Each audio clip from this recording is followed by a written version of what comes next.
Three, Three, two, two, one. one.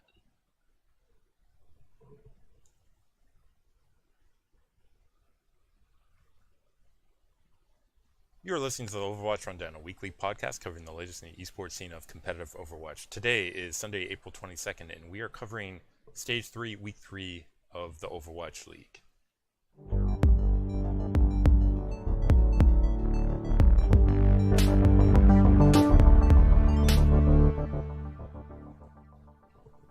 All right, Jax, another week.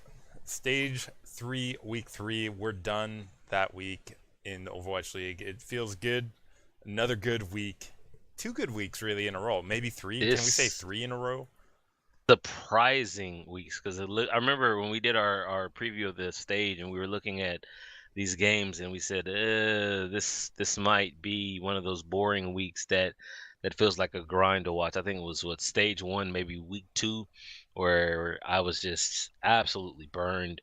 And I was concerned. I was like, I don't know if I'm gonna make it, because it was Junkertown and it was Horizon, and while Junkertown was okay, it was every day, and Horizon was just not okay. And I'm so glad we haven't seen it, but that means we're gonna see it next stage.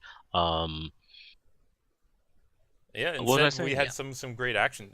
Now, as well, you and I have both been watching some action beyond Overwatch League as well. So make sure you guys stay. We were so close to having our feature game be Contenders match from Korea. We were like, There's good reason for it. We'll yeah, talk about it a little bit more when we go through it in the rundown. But there was some yeah. really good games going down, particularly in the uh, Korean contenders. North America also had a couple good games as well in the playoffs now that they're there. So good week overall for Overwatch across the scene, although obviously it's hard to get away from the behemoth that is Overwatch League. And Jax, how is Blizzard in Blizzard we trust right now? Are you trusting them these days? Are you feeling good with that? I guess we haven't had it in Blizzard We Trust No. in a while. I mean, we've had a lot of team drama Yeah. instead take over. So thankfully we haven't had that this week. No, So my only gripe right now it's not even it's somewhat major, is the schedule. I think we were talking about it as we were looking at, we were running down things in our own time, and I'm just taking a look right now for week 3. Philadelphia played the last game of day 2 of this week, and then they played the first game of day 3, and I don't understand why that is. When you have 4 days of games, there's no reason for someone to have to play back to back. It just yeah, not like it makes no sense. back to back days I can understand, but back to back games I think it should be I avoided mean, in the schedule. no, I'm trying to look at it right now to see why no, there's no reason for this. San Francisco. So let's take a look at their opponents right quick. So I'm talking about the Philadelphia Fusion, who played literal back to back, but also Boston also played on day 2 and day 3. The opponent for Philadelphia this week was New York and San Francisco. San Francisco played the first day. New York played the second day, and they don't play again until day 4. So you look at Boston, they played London on day 2, they played Seoul on day 3.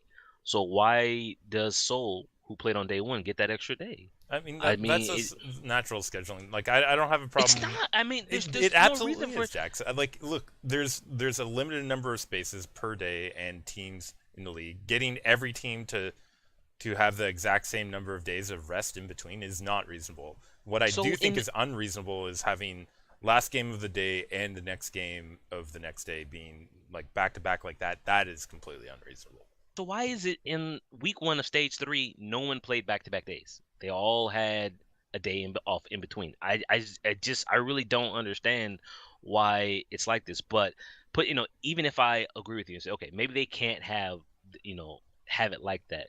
For them to have to play last and first, that's a bit much. And I think it hurt them. I think it hurts teams that have to play back to back like that, because it's less time to prepare. You don't get. I mean, sometimes you need a mental reset. I mean, we've all been in that situation where we were doing something that required so much of our focus, and when it was over, we're like, okay, you stop, take a deep breath, and you just unwind and relax, and you hit that reset button. But if you're Philadelphia, you play New York, Excelsior, best team in the league, and we'll get to their score later. But you go home. Thankfully, they go home. Chef Heidi, had the meal ready, so they had food ready to go. But you can't even relax because you have to sit down and group up and start thinking about what you're going to do the very next day, the very next morning And or worse than that, Jax, afternoon. if I can just Ugh, interject here, the other thing that's awful about this that is also being discussed. So not only are we talking about the timing, they had no overlapping maps at yeah, all between them, yeah. which is something that's being discussed a lot as perhaps being more important than what is maybe quickly understood for a lot of viewers. But like having no overlapping maps means no preparation was shared amongst these two games that were back to back for them. So this is You pretty much the almost worst case scenario this week for the Philadelphia Fusion. it becomes a coaching decision at that point where you can prepare for New York Excelsior or you can prepare for the San Francisco Shock. Um, I guess we'll come to it, but I will just say right now I would probably prepare for the Shock. I know that New York. No, yeah, I would prepare for the Shock. New York being the best team, and I get it. It's hard because it's like you want You the want to put forth your ambition. best effort Yeah, against the and best you team, don't want to but just hand a win to the upper team because you think they're the best either, right? Like I agree with you from the the management decision from like the numbers game, right? Like if yeah, you're gonna moneyball this or whatever you want to call it, you absolutely focus on the wins that you can make sure you win. yeah. You don't get ahead of yourself by saying we want to be the big bad top of the league uh, giant killers in the Philly Fusion take down New York Excelsior. I mean, You say like we're gonna take every single win off of the weaker opponents that we can and make sure we do that. and That's a reasonable attitude to have. if you're They're Boston, you're lucky that this stage the two opponents in question, London and Seoul, are struggling. As this was stage one or stage two, you were like, wow, they are absolutely screwed to have to play London on day two and Seoul on day three. That is what kind of with no once again no overlapping map pools. Like there's that's almost impossible to game for. But I in Blizzard we trust. The season so far has been okay. These scheduling, I guess I just have to accept that there will be these scheduling difficulties as we go forward. And when you add in even, I guess when you add in more teams for season two, look, I don't know how I'm gonna watch all those games. Like, if they're talking about expanding, like, I don't have time. yeah. I, you No, that's and absolutely the case. Like, there's no way for us feasibly on the podcast to cover every game in depth or watch every game. So we might have to cut coverage short in the future. But you, right you now, you think there'll it's be viewer possible. burnout, right? Yeah, I'm not talking about us, but or will people just be it'll treat it like a regular sport where or traditional sport, sorry, where the viewer will decide, well, I want to watch this game in while before I would watch everything, I just can't do it now because they're adding in. We don't know how many they're and adding. I'm just gonna throw out say Jax, they add in six more teams, right? That's and this is where we get into in Blizzard we trust, which is their regional development of their teams, right? Because regular sports are built off of regional fandom. And yeah. does the fandom of these teams will that drive viewership enough for every single matchup, even though there's going to be so many more matchups? Will the viewership still be retained Let me ask you something. or not? These schedules, we don't know the maps that they'll play, but the schedule has already been set, right? So we already know who plays who in stage four, like the for that week. So stage four, game one is Gladiators versus Shock. Do you think? Do we trust? I should say, or should we give Blizzard? I can't. We're not going to give them. They have the power because it's their league, but should they be able to adjust the schedule so that once what I'm saying is once the meta is determined and we see how the teams are performing, you don't want to have like all your best games here, or you don't want to have a day of nothing but crap games because all the teams are bad or just one-sided blowouts.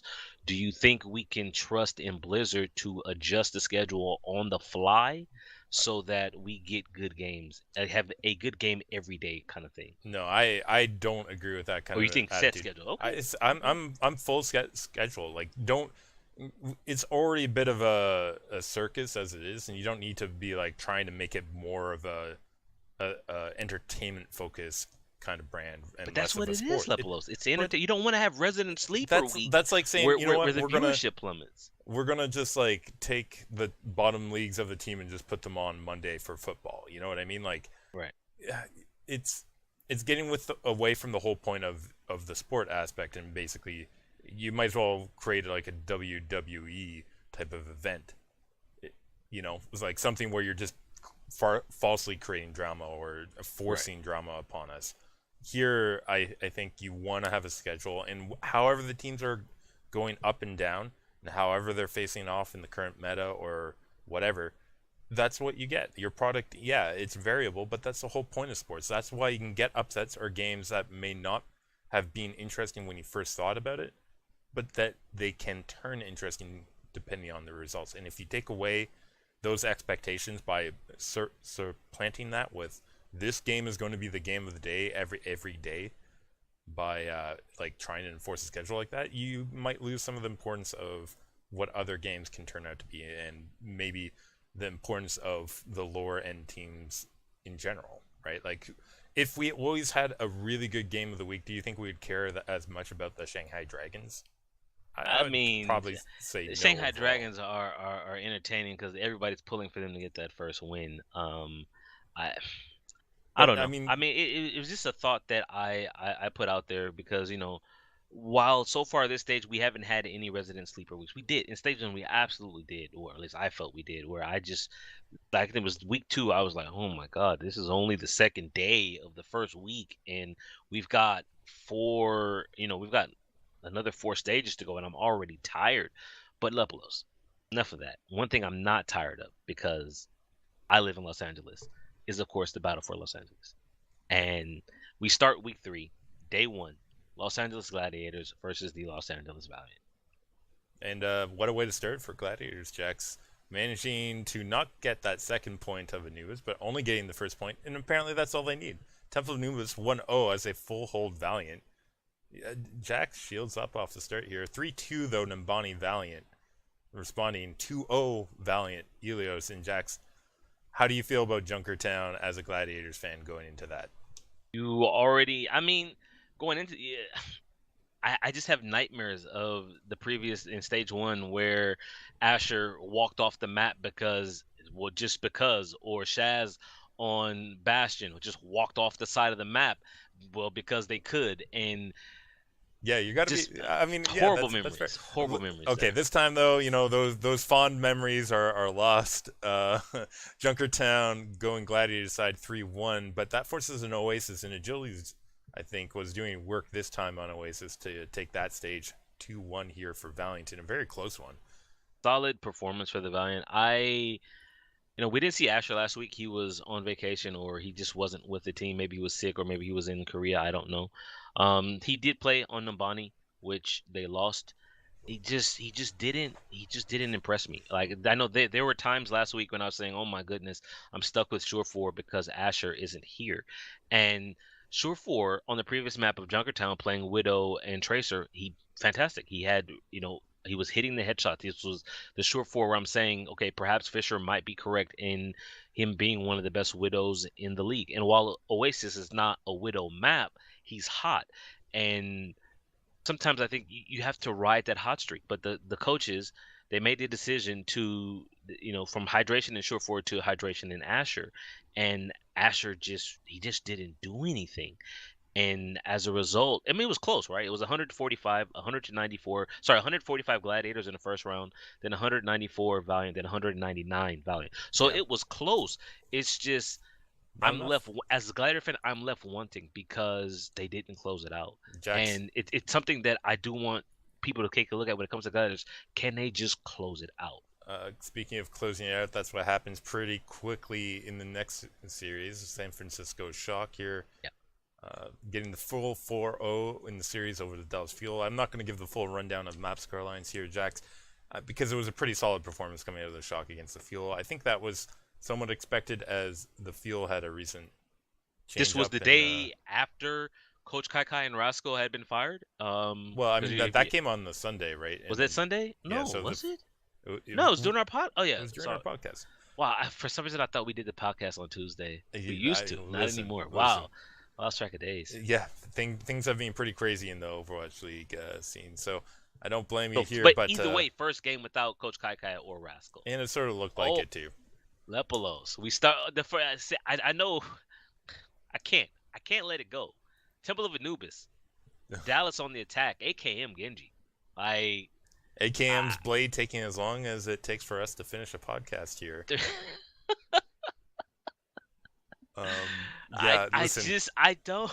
A hilarious meme I has mean, been here's the spawned deal. from that one. Something that I think one of the assistant coaches has been promoted to head coach, but basically for me, Dallas is a disaster. I'm like, okay, Siegel is starting, so they're going back to running Siegel on the off tank instead of Mickey. Normally say, okay, well, yeah, Jax, that's what you want. But when their initial plan, when AKM came out, that means they want to run Genji. If your main strategy is a Genji, you have to play Siegel, and you bench AKM, you play Siegel, you play Mickey, and if Siegel has to flex, then he flexes. Because look, I'm just serious. I'm looking at what AKM played on Anubis Lepolos. Yeah. He played Genji and he played Junkrat. Guess who? That is I Siegel. agree with you. That is Siegel. And I look at what Effect played. He played Tracer and he played Widowmaker. So put Mickey in, put Siegel in with Effect, and play the game. This is a disaster.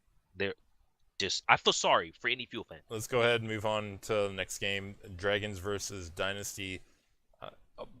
One map going the side here of Shanghai Dragons. That was Elio's 2-1 in Jax. I've mentioned this before. It's good to see Dragons being able to take maps off. Although here, I'm a little concerned about Dynasty in general. Like, they had previously in week 2 dropped 2 maps to Dallas Fuel.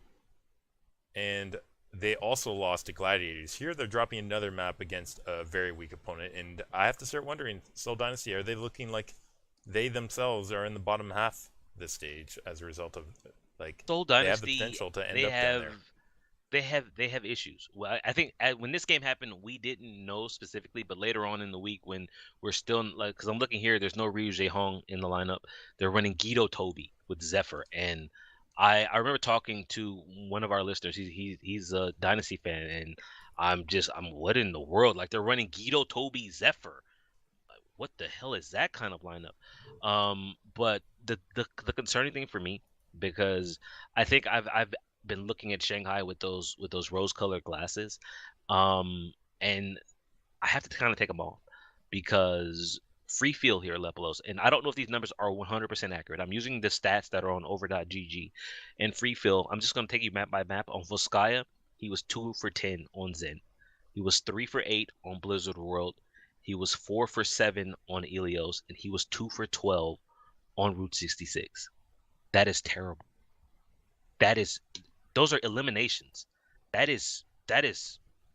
Yeah, that's not just him, though. Wow. Like, that's on the team as well for not being able to finish off kills or. I mean, the team as a whole was bad. Like, on Volskaya, their DPS player, Dia, 0 for 10?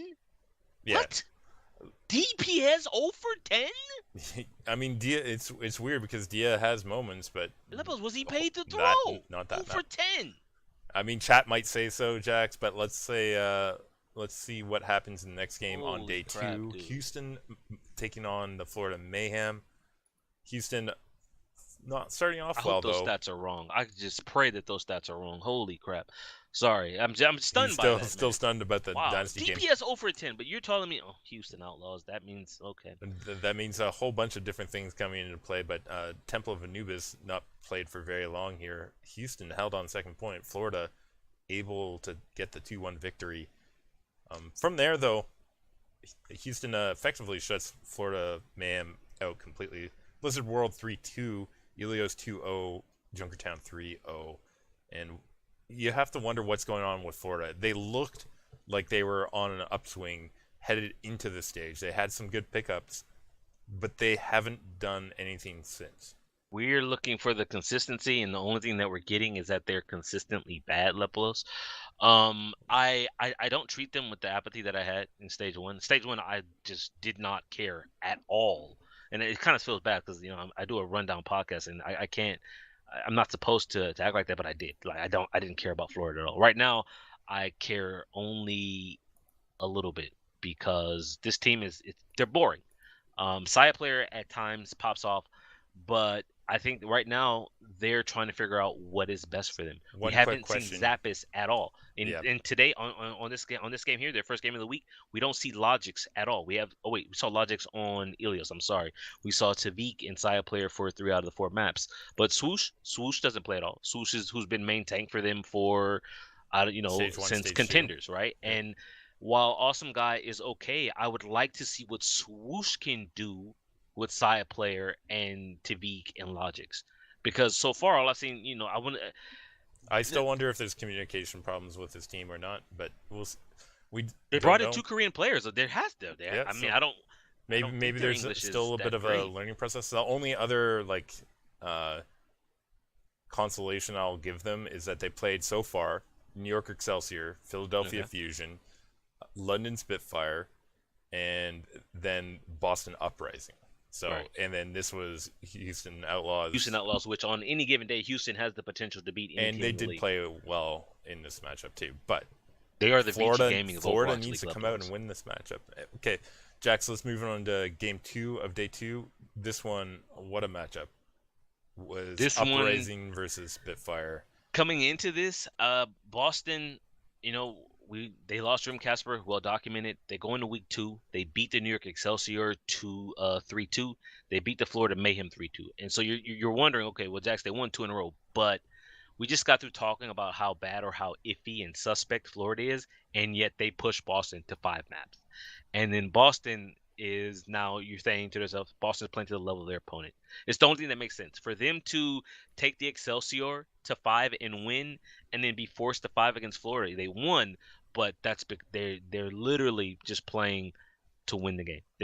And by say play to win the game, they're playing to beat whoever their opponent is that day. And sure, that is the goal, to win that game. But there are ways to go about winning. And 3-2 to Florida, that's pretty sad. So coming in, you don't really know which Boston team you're going to get. Are And you going to get the team that beat New York or the team that barely beat Florida? for a touch more context, Uprising also have the second game of their week is the day after against the Dynasty. So this brings Right. up what we discussed at the start of With the podcast. no map overlap. With So no map overlap. So preparation might have been later on one of these two teams. right. And let's be Well, honest, starting here on Anubis, let me ask you then right quick. If you're the Boston Uprising coach, I think his name is Krusty. Which team do you focus on? Yeah, London or Seoul? with the attitude that Boston seems to be having, like if I was to play their mentality, I would 100% do Soul as my. If I was to focus, like I'd still prep both, but focus on the Soul game a little heavier. Not solely, and that was not meant to be a joke, but I see how the pun came about. Wow, Lepolos. Jax, Okay. let's go ahead though and talk about Anubis because the preparation doesn't look like it came out here. I will mention on their attack just a couple points. Their 8-point attack came through after, Riptire getting nothing from the Spitfire, from Prophet not getting anything there. Striker, of course, getting some kills to close out that A-point. B-point attack, Jax. If I could summarize this one, it goes all the way to Yeah. OT. They only get the OT in my opinion because the previous fight forced a stagger out of Spitfire and they stayed on the May. They lacked complete damage having Prophet on that May for that final fight. Lose a couple people early, and from there you just clean up and get that final point capture. The thing for me on their attack, and I'm focusing on the Bravo point, is poor initiation by the Boston Uprising. They, and all but I think that last fight, which kind of was a long extended one, they lost the first person every time. They would go in, die. Whether it was Gamsu or it was Neko or sometimes it was even mistakes. They would go in, they would start, you think, okay, let's go in and start this fight. The team fight starts, Boston's down a man. They try, but when you're losing an attacker on Anubis B point assault, you are so far behind now, and you're playing catch up. And it's only until the very end, I think, when Boston gets the first kill. And yes, mistakes died almost immediately after that, but the revive from Kellex was there to get him up, and so the punishment was not there because Mercy laughs most of the time in the face of someone getting picked first. And from there, they snowballed it to 94%. You talked about they made the switch to the May, and so profit wasn't there. The output wasn't there. Yeah. Boston backed off just a little bit. It wasn't. It was. I have in my notes a soft reset. They just backed off to regroup and assess, and then boom, they went right back in. So they got 94%. They backed off. They did lose capture progress from 94 down to 66. However, pressure was there. 10 seconds left. It puts in overtime to get the cap, but Lepelos, no time in the bank. No time in the bank. Huge issue though, Jack's Spitfire attack. Yeah, they lose their first attack there, but closer flanking on the Lucio, killing Mistakes Widow. Excuse me? Did you say flanking Lucio? Flanking Lucio, managing to find mistakes, not what you want out of your Widow player, getting caught off guard like that. Gotta have those headphones. Maybe the crowd was loud, Jack. He's I don't flanking know. Lucio? Come on, You man. gotta hear that sound coming. A DSP for you. stanky all over again. Either way, though, ends up being a very good A time. I mean, profit just cleaning up on that A point. I don't need any more than that. Speaking of not needing any more, how about this transition from Spitfire here? Hubrig, Pulse Bomb, Striker, Transcendence forced out, allowing Profit to, I think, get one kill with the Dragon Blade follow-up from there, but the series is perfect for what you want from a transition. They started with 6:15 to capture the second and ended with 5 minutes and 12. That means that they have 5:12 in the bank. Boston has none. Despite them having almost exactly the same time, Boston had 6 minutes and 5 seconds to capture second. London 6:15, so 10-second difference. Boston took overtime, 5:12 here. Boston on their second defense levels, not much better than the first. Yeah. Completely run over. Mistakes on the Widow. I mean, the Widow is one thing, but the supports reacting to the Hureg Tracer going along the right side, getting themselves caught out, setting themselves to be caught by the dive of Spitfire. This was so questionable from Boston. It was the same thing on their first defense where, yes, mistakes got caught by the flanking Lucio, but even then, they were so passive. They backed off and gave up positioning to London so London could attack from whichever vector they wanted. And again, it was the same thing here. And when you look at where the two supports died, and they died first for Boston, you just look at it, you're saying, why would they be there? Yeah. Like, why would you allow yourselves to be back into this position where you have no exit? And the enemy dive comes in, kills you. You lose both supports to start the fight. That means the fight is already over. And first map, Lepelos goes to the London Spitfire. And I have to point out that is the first time this season the Boston Uprising have lost on Anubis. Well, that was a pretty strong loss too, Jax. Let's go ahead and talk about map 2, though.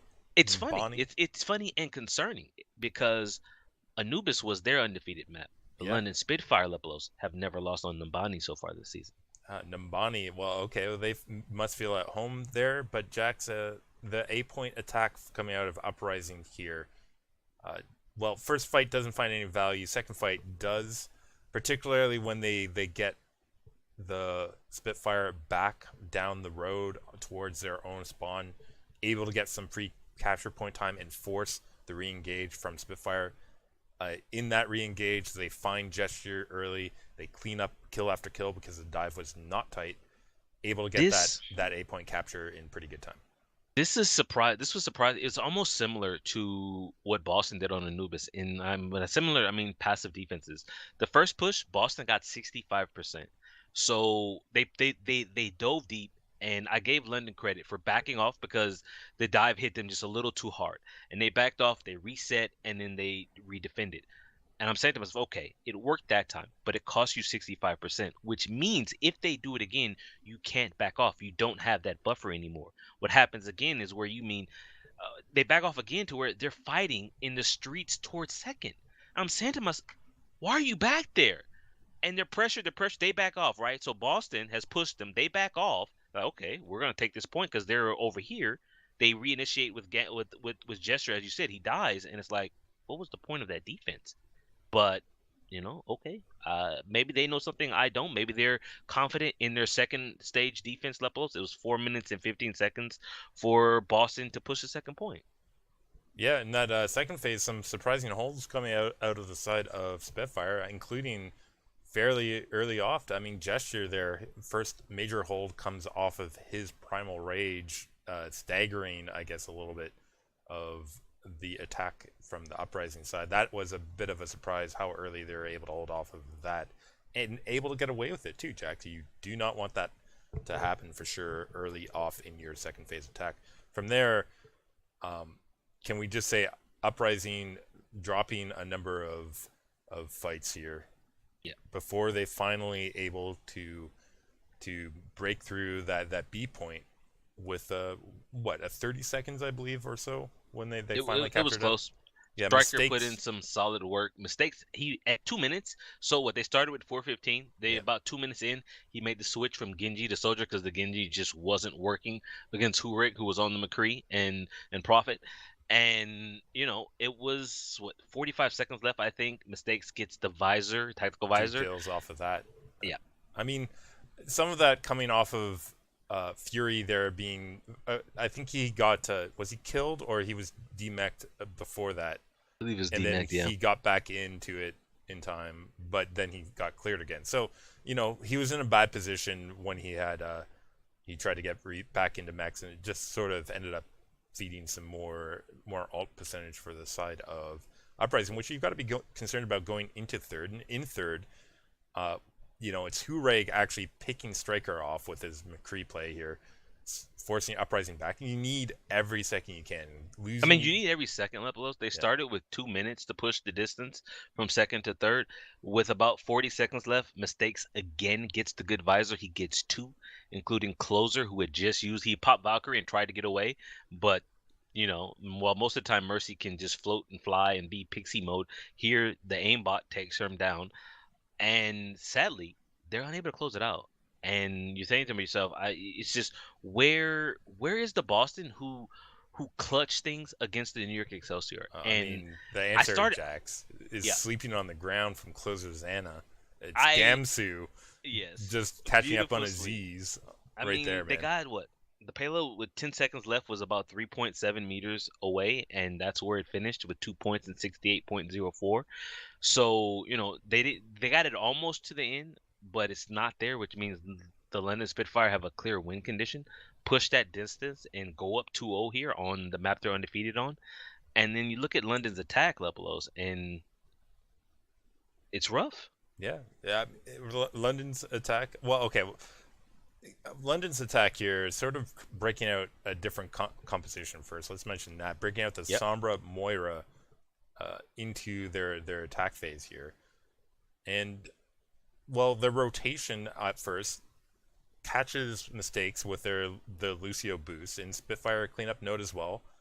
And yeah, that's a pretty good push right off. Anytime you can do that as your opening gambit, that's what you would like to When be I able to do. when I saw Mistakes dying, I'm saying to myself, what kind of I find myself saying that a lot because I said it about the Boston defense on Anubis. I'm saying again here, when he dies trying to sprint across the middle of the capture point to get to the other side low ground, I'm saying, why is Soldier there trying to sprint across the busy capture point, Leplos?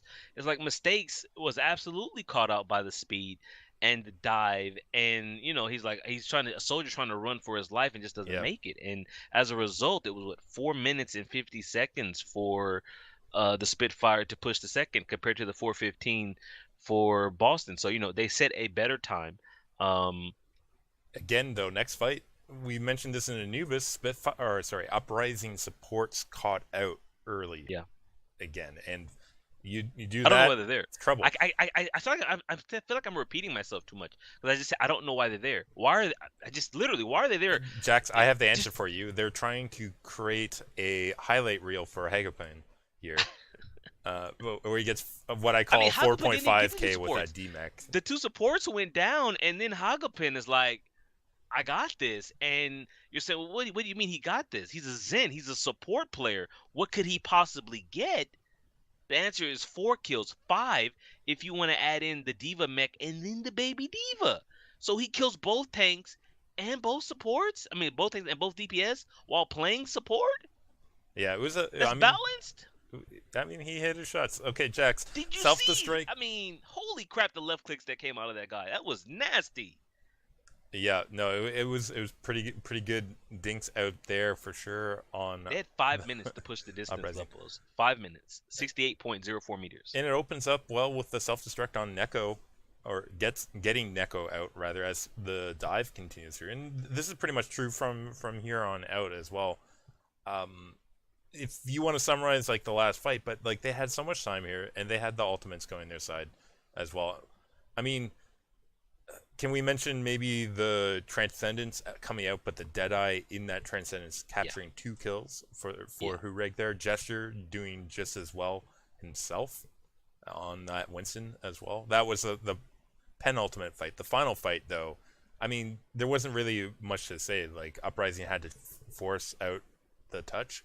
That there's not a really good situation, not a miracle hold coming through here. I think 240 was on the clock when they captured out. Strong showing on first 2 maps here from Spitfire. This is the difference here, right? When I asked you who's going to show up for Boston, the team that beat New York or the team that struggled to beat the Florida Mayhem. And it's a tale of 2 undefeateds. On Anubis, Boston lost their map. Here, London says, we're not going to lose our map. We're going to hold you, and then we're going to blow your time completely away. Solid performance from a Boston team who has been struggling. Let's be honest, in stage 3, Boston has been struggling. The previous week, London's been struggling. The previous week, they beat Florida 3-0, but again, it's Florida, who cares? But the second game of the week, they lost to the Philadelphia Fusion 2-3.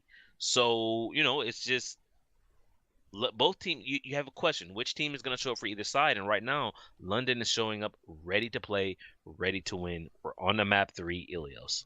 Ilios, they do not look ready, let's be honest. Their mistakes, Widow finally warming up, that break helping him out. It's 100-0 on Ruins. Absolute dominant. Absolute dumb.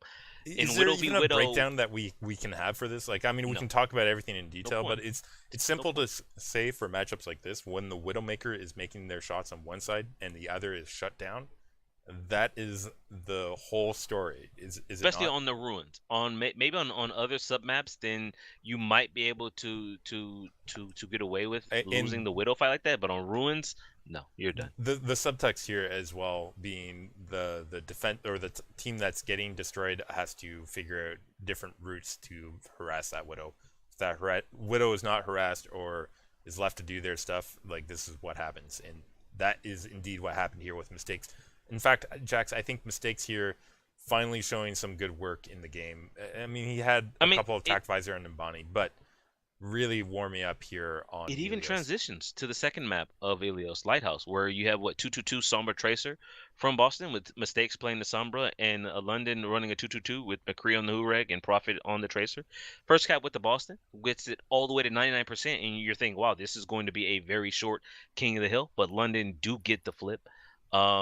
And from there, Boston kind of struggles until what I found hilarious was around 82%. So it's 99 for Boston, 82 for London. Mistakes, it was kind of questionable. He was peeking and poking with Sombra. I'm not used to Sombra's trying to use the SMG at that range that he was, but he got his cloak up. He went in. You see Closer he's on Mercy on the Lighthouse phase. He's drifting around, so he's floating over the outside. He gets hit with the EMP, and the Mercy, who was trying to Guardian Angel to someone, just falls directly into the water in the pit. And they're like, well, you lose your Mercy to start off EMP. You have 3 other people who are EMP'd. Boston take the point back. They take it 99 to 100, and map 3 is theirs.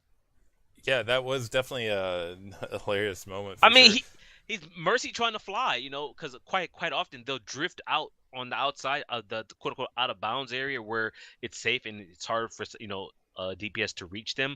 But then they can just Guardian Angel back in. But if you're hit by that EMP and you're floating out there, you got nowhere to go but straight down. Fantastic. And while I do want to commend Uprising here on the Lighthouse for the victory, there was, like, I have to say that mid-round fight was super long. Like, it just kept on going there, that second fight particularly. And, it wasn't that fight. Spitfire didn't win that fight. I mean, okay, well, maybe eventually if you consider those sort of like really long engagement. They have ultimately won it.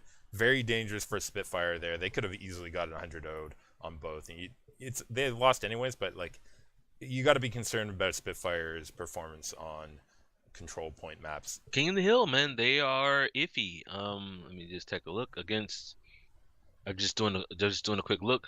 First week of stage 3 Levelos, they lost both control maps to the Houston Outlaws. They lost both to the New York Excelsior.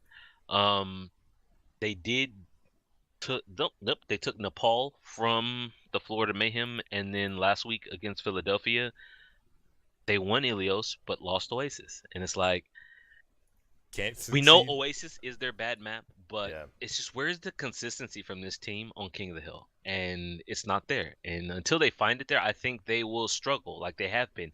Because as much as I feel that payload is where the game is really played, these other game modes exist and you have to perform on them. But they're still up 2-1 going into map 4. It's still match point for them, and we're headed to Junkertown. Yeah, in Junkertown, let's talk about this one. Both teams liking the single support type of gameplay right here off the start, if I'm not mistaken. With on Spitfire, you had Bedosin running that Roadhog. Oh, by the way, we had a switch up. We forgot to mention here. We had Bedosin came in for Hagopin. Yep. Nuss came in for Closer. Huyal came in for Fury. We talked about, I have here in my note, I literally says, here we go again, because we talked about it last week, where they make all of these changes and you lose any kind of cohesion that you had.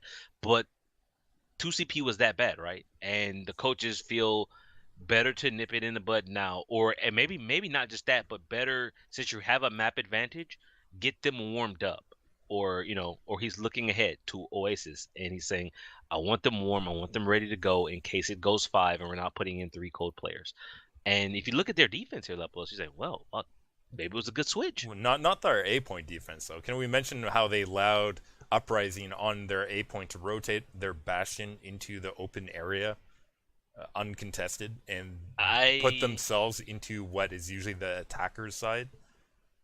It was questionable positioning, and you just have to wonder if it just because everybody wasn't on the same page. Sure, they live in the same team house, they're all Korean, they all speak the same language, but when you just substituted half your team. The communication is not just suddenly, oh, everybody's ready to go, boom, let's play. And when you're making rotations like that and you're making call outs and you're saying they're going here, we need to go there, and you don't move as one, that's where you end up with Bastion in the open saying, hi, you're dead, we just took the point, and they had 4 minutes and 15 seconds to push the second point. Yeah, that's a lot of time. A lot of teams push right through the second phase. Here, though, Spitfire shutting it down hard. I don't know what else to say other than it looked like Uprising were struggling to find entrance without dying. Particularly, it was sort of a quiet phase for mistakes. Striker as well not able to put the team on his back here. Not that I'm going to put him. But see, here's the deal. It's not just that though. Gamsu and Note were also missing out on coordinated dives in this phase or doing anything. Really. The team as a whole struggled, but for me, it's mistakes where you were just talking about how it was Ilios when he finally maybe that's when he got warmed up. So why is he already now back down to being cool?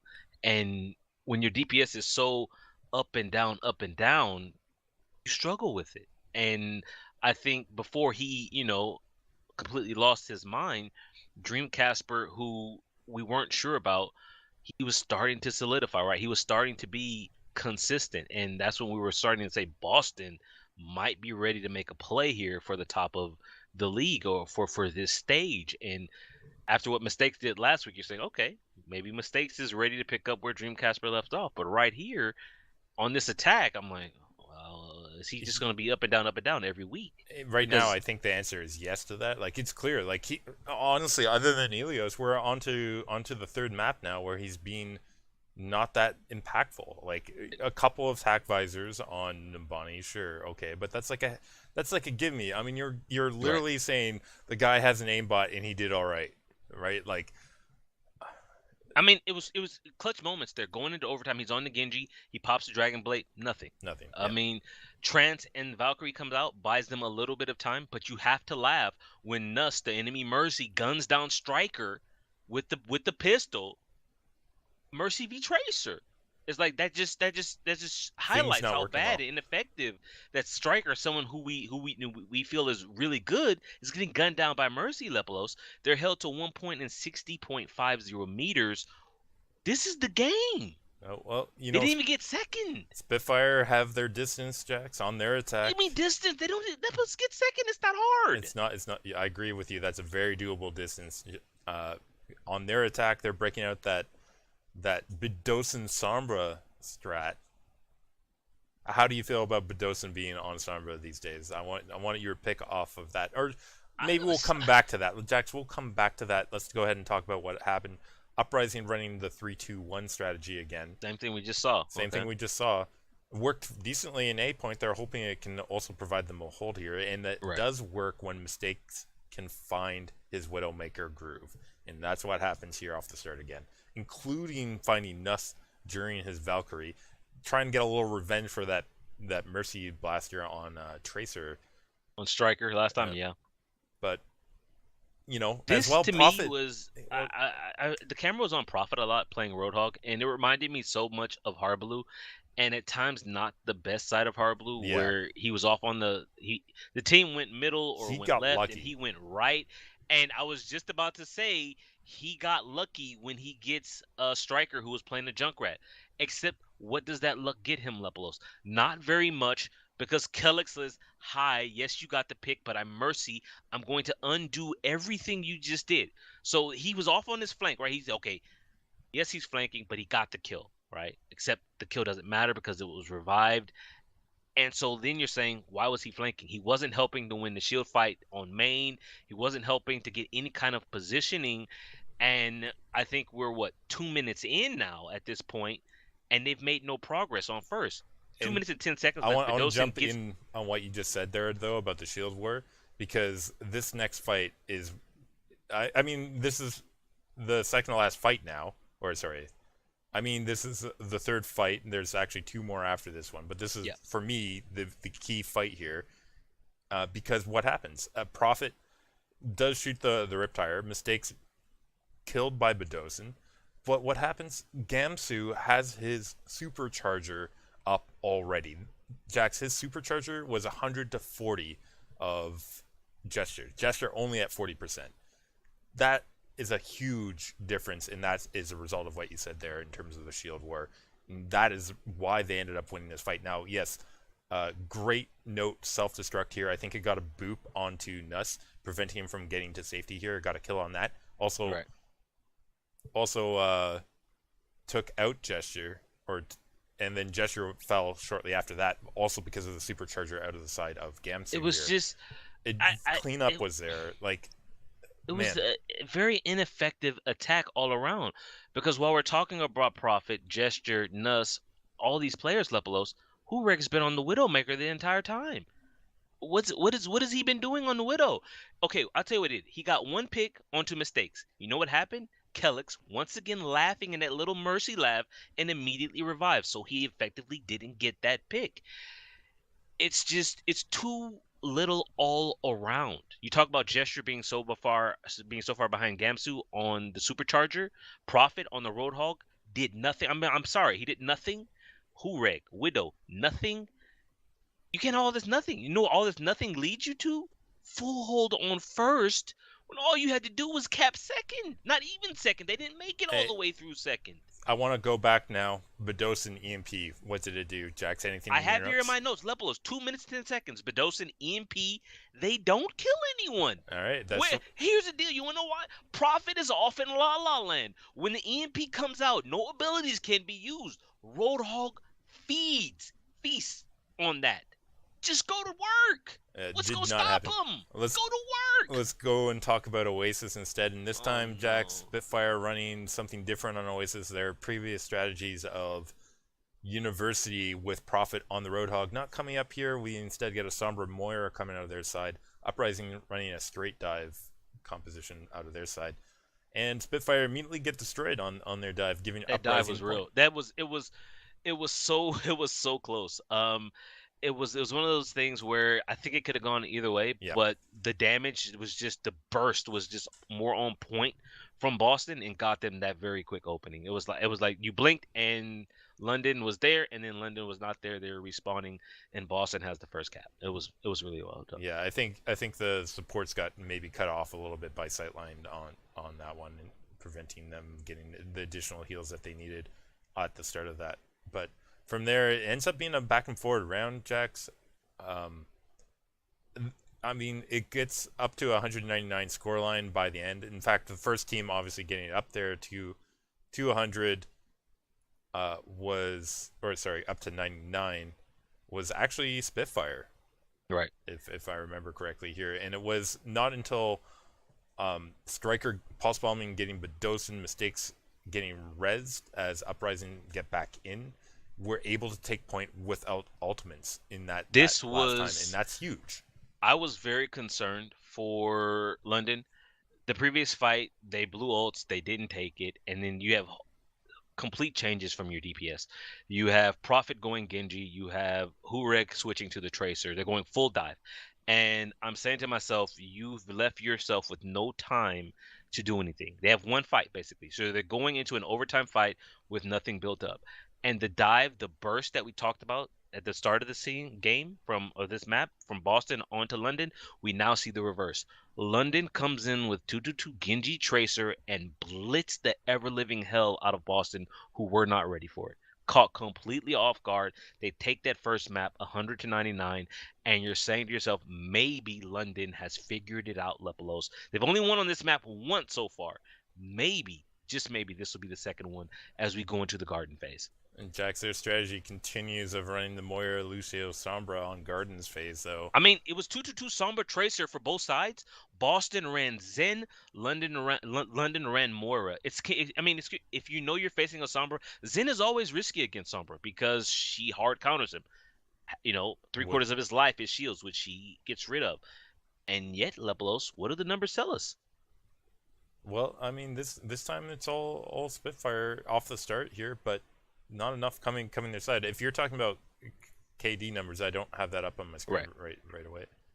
But No, by numbers, I just meant that the round overall of the garden phase went to Boston. yeah, Kind that of I mean dominant. that absolutely is true. I mean, the EMPs though, Jax, if we can talk about that fight, that was the third fight really that those came out. Mistakes EMP came out, sort of caught a couple of people. Hooray EMP maybe catching I think like two, and not really getting kills off of either of them.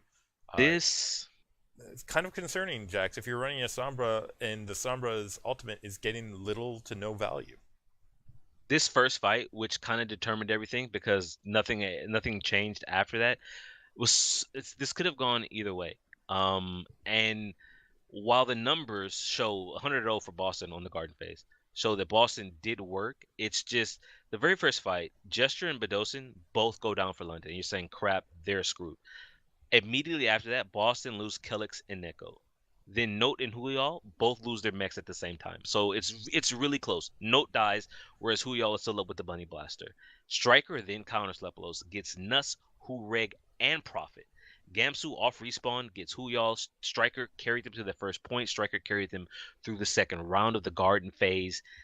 And now it's match point for both sides. We go to the city. Yeah, and again, Dive coming out here for the side of Spitfire. This time they're winning the first battle, finally, clearing up Uprising immediately, striking strong, getting that point, and you want that point here first on City Center. It was interesting. Kellex made that change right after the switches to first fight that they Lucio. lost Yeah. from Mercy to Lucio. They needed the speed. They needed to be able to move around. Yeah, and in fact, it doesn't really work for them right away either. They try and take the highway health pack side, get Dove on there, they're taken out. Hureg next fight, EMP hits well, shut Uprising down. You now just lost 3 fights. You got to be concerned going into this one. You know what I was concerned about? That London made it from 0 to 99, and Mistakes had never built an EMP. For a Sombra to take that long to build EMP, you could do basically the entire round, 0 to 99, no EMP. Kellex is at 75% on the sound barrier. At 99%, it was actually more like 89, 90%. London initiate with the sound barrier because they want to close it out early. And we're talking an Except Boston just aggressive backed hold. away. They're like, wait, they're gonna initiate with barrier when there's still time left. They back away. The barrier runs out, and now things have evened up. And Striker comes in. Striker again, Lepelos triggers the overtime, and instead of 100-0 for London, Boston flips it off of some incredible tracer play. And now you're saying to yourself, is London going to be able to take it back? Previously, on the Garden phase, they lost 100-0, so they couldn't get it done. Now they have just one fight, Levels. That is one fight, 99%. One fight to break your Oasis curse. That's all y'all do. One fight. It can be hard to do. In fact, It's one fight, Lepelos. okay. So what happens? Let's break it down because it goes into the last fight, right? Okay. So ultimates available mainly for Spitfire going in. I think they had like a one ultimate advantage, and not a lot, not a huge edge, but enough that you should be able to win most fights. Calyx able to stay on the backside, countering the EMP well with his sound barrier. Although I don't think it caught everyone. They ended up losing a couple people. Yeah, losing a couple people in there. Striker 3 kills, so keeping it close in the fight there. Spitfire sound barrier even less valuable, I think, than the Uprising one. EMP out gets Neko, Gamsu, Calyx as they all fall on the side of Uprising. Mistakes and Striker keep on touching point to keep it contested and in their control and counting. Primal Rage comes in from Gamsu as Prophet misses his blink timing and pulse bomb. He pulse bombed the wall. I guarantee you he thought he had a blink up. He thought he had extra blink. Okay. Yeah, but that's nerve sitting in there where all the things are not clicking in your game decision sense right at the right time. Gamsu 3 kills as target focus drops off for Spitfire when they had the person advantage on point here. Uprising holding on through some incredible plays of particularly Striker and Gamsu, in my opinion. This was a collapse of epic proportion from the London Spitfire. At the point where Calyx, Calyx fantastic positioning. He knows the EMP is coming. He hides. He gets the EMP onto 4 out of the 6. It's not 6 out of 6, 4 out of 6. You got to take what you can work with. However, they also have Neko blow the Coalescence. That's both support ultimates going right there. Striker, Lepelos, plays out of his mind to salvage things after the EMP comes out and catches all those people that you mentioned. This was London not dealing with the Tracer. You can't, if it's a Sombra and a Tracer, yes, they're wily, they can hide and blink and recall, but I remember watching this and I'm saying they've got to kill them before Gamsu comes back with the Primal Rage. They don't get them dead. Gamsu off spawn Primal Rage, that's extending it. And you can hear it, I believe it was either Uber or Mr. X who says London still doesn't have the point. And that's bad because you want Boston to be the one scrambling and struggling to keep people on the point. When they hone it, that means they just need one person there to contest. And they can dip in and out, dipping out. Gamsu can jump in and out all around all he wants. Mistakes. Gets the DMEC onto who y'all, Lepelos. He then gets the EMP. He gets 4 with the EMP. Gamsu, Winston loves EMP. They can't move. They can't hide. I can just sit there and tickle them with the cannon. I've got them. I've got the match. 3-2 Boston. London still suck on Oasis. Brutal showing from them. Jack's I'm sorry. This is collapse. Just collapse. I mean, I know a lot of people will like have been using the term throw for Prophet's pulse bomb there, and yeah, that was a mistake. I'm not gonna deny that. I think though, if you want to talk about Prophet's failings on Tracer, it goes much deeper. He needed to shut down, or at least force off Striker and prevent him from getting the amount of work done that he did. If you had a Sabiolbi moment there on Prophet and shutting down the other Tracer, that's what you needed to do as Tracer in this moment. And when it comes late like this, that needs to be your focus as a Tracer. I mean, let's talk Boston for a minute then, Lepelos. Let's talk Boston for a minute because you just mentioned Sabolbi. Striker has now in back-to-back weeks beaten Sabolbi and his New York Excelsior, and now Prophet and the London Spitfire. Yes, there's no Birdering. Come to find out, Birdering a little injured right now because we don't see him later on in the week either. But I don't think Hurek had its moments. I don't think them not having Birdering was the issue. I think it would have made things a little bit more in their favor. But when it comes to world's best tracer, we got to have the discussion, Lepelos. Previously, I said that was Sabolbi. Now, looking at what Striker is doing throughout the season so far, what he's done in head-to-head matchups against these two other candidates for best tracer in the world, are you willing to pass the torch from New York to Boston, from Sabolbi to Striker, Lepelos? I'm not gonna pass the torch yet. Oh, They're still in contention, but Lepelos, did you Striker's see the work he did on Oasis to get his team to win? yeah, Striker's still up there. I'm just gonna go refer to the stats here though. Okay. 19-4 and 19-4 on the kill death here for Striker. Profit 19-11, somewhat close still. Jax, I do agree. Striker did have a better tracer game overall, and obviously in context, I think the kills that you get when they're more important, like, should have more value. There's no great way to take that into consideration in these stats, but I'm not saying, with everything I said, I'm not saying Profit is a bad tracer. I'm just saying here he lost it in the moment maybe a little bit. Those Moments are important. Prophet's Tracer practically won them OG and Apex Season 4 before he flexed to the Genji in the Grand Finals, which was mind-blowing. Listen, we're not done the season yet, Jack, so Striker has his... Okay, let me put it to you this way. Right now, I'll give it to Sabolbi. I will give you an if. I'll give you a condition. Condition time, Lepelos. If Boston win the Stage 3 playoffs, I won't feel bad about moving the best tracer torch from Sabolbi to Striker. Yeah. You got to win. I mean, right now, yes, you're winning in the regular season. You got to bring home trophies. You got to bring home titles and that money, Lepelos. Yeah. I mean, New York Excelsior has performed at a higher level for longer than Boston. Consistency. That's what here on the run. What do we love? We love you and I. We love our consistency. You know this. And if you wanna again talk stats again, mistakes 7 and 13 on Oasis, Jax. Ooh. So heavy lifting still not there for mistakes. I'll be honest here. I think Boston got lucky that they were able to carry it through off of the important fight wins when it mattered in the clutch. And while you like to have that as skill, you don't want to rely on that. You can't let Striker run free like that. I mean, someone has to kill him, Lepelos. Someone. Yeah, Jax, let's go ahead and start moving on into some of the other matches in the Overwatch League of week 3. Pick up the speed of the rundown. We're going with oh my god, we're only on day 2. Yeah, don't worry. We're going to try and speed it up.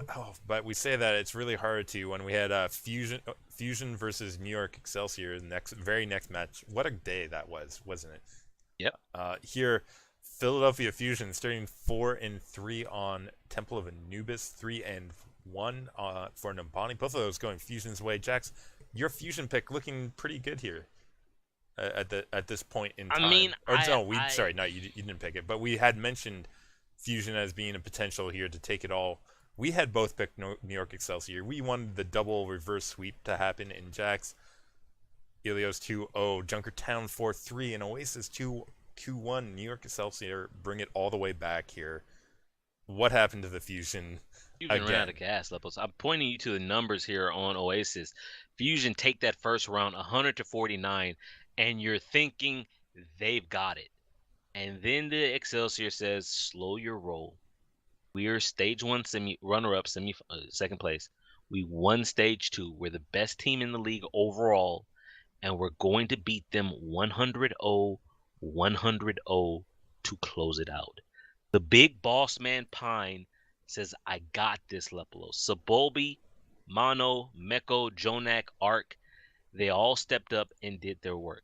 Now, something I have to point out, because it's going to come up again in the next match.